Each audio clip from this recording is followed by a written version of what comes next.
Kenapa akhir tahun bencana? Setiap tahun, polanya hampir sama.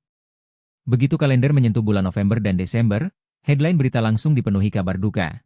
Banjir bandang, tanah longsor, angin kencang, bahkan erupsi gunung berapi. Seolah-olah, alam punya jadwal khusus untuk marah di penghujung tahun. Tapi, pernah nggak sih kalian bertanya, kenapa harus akhir tahun? Apakah ini cuma kebetulan? Atau ada ilmu di baliknya? Hari ini, kita akan bongkar tuntas fenomena ini. Dari siklus alam yang ekstrim, peran tangan manusia yang memperburuk keadaan, sampai ke aktivitas di perut bumi yang ternyata juga ikut nimbrung. Eits, sebelum kita selami lebih dalam, jangan lupa untuk subscribe, like, dan share video ini ke teman-temanmu ya.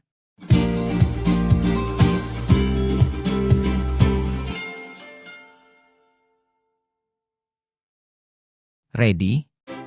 Mari kita mulai. Musim hujan ganas dan fenomena global. Alasan yang paling jelas dan mendominasi adalah pola cuaca musiman. Di banyak wilayah, khususnya Indonesia, akhir tahun adalah puncak dari musim hujan. Ini bukan sekadar gerimis biasa, tapi guyuran air yang intensitasnya jauh lebih tinggi.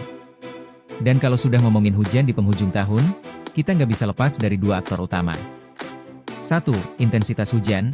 Curah hujan yang tinggi secara terus-menerus membuat tanah jenuh, sungai-sungai overload, dan ini adalah resep sempurna untuk banjir dan tanah longsor. 2. Fenomena La Nina.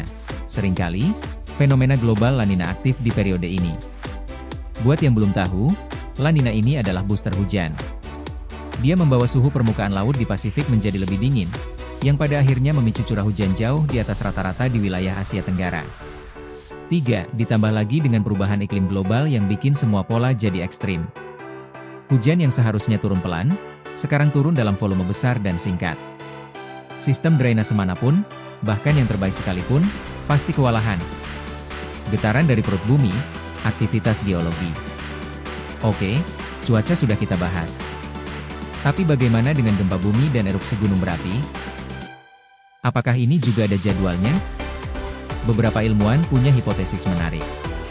Mereka menduga bahwa pergerakan lempeng tektonik, yang sangat aktif di cincin api Pasifik tempat kita berada, bisa dipengaruhi oleh perubahan tekanan siklus tahunan. Meskipun aktivitas vulkanik dan gempa sulit diprediksi secara pasti, data menunjukkan adanya peningkatan laporan signifikan pada periode akhir tahun. Ingat kejadian erupsi Gunung Semeru di Desember 2021? Atau erupsi Gunung Semeru yang baru-baru ini terjadi lagi? Itu salah satu contoh yang menguatkan persepsi bahwa akhir tahun memang waktu yang panas di perut bumi. Jadi, bukan hanya langit yang bikin masalah, tapi bumi di bawah kaki kita juga ikut bergolak. Musuh terbesar, tangan manusia. Sekarang, mari kita bicara soal kontributor bencana yang paling kita kenal, diri kita sendiri. Jujur saja, risiko bencana di akhir tahun menjadi berkali-kali lipat parah karena ulah manusia. Deforestasi, yaitu penebangan hutan secara liar, telah menghilangkan fungsi alami hutan sebagai spons, raksasa penyerap air hujan dan penahan tanah. Akibatnya, ketika hujan lebat datang, gak ada lagi yang bisa menahan air dan tanah. Boom! Longsor pun terjadi.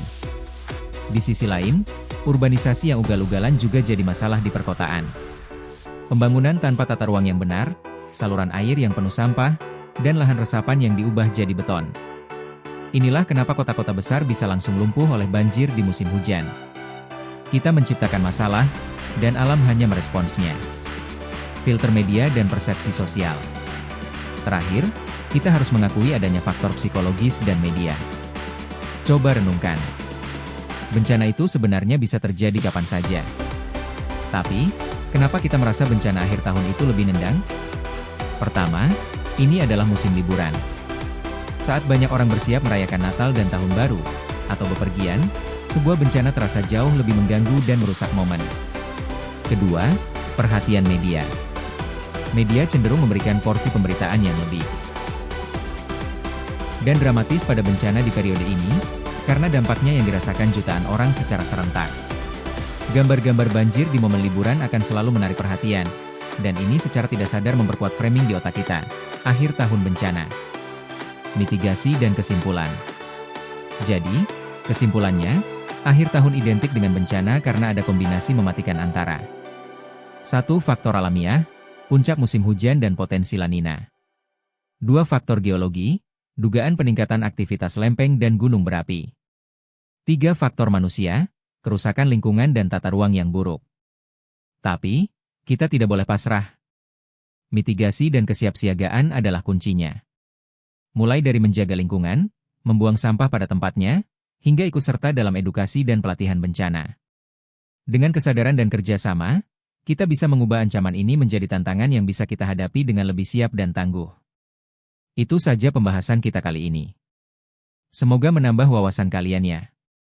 Jangan lupa komen di bawah, menurut kalian faktor mana yang paling dominan? See you in the next video. Bye-bye. Mago.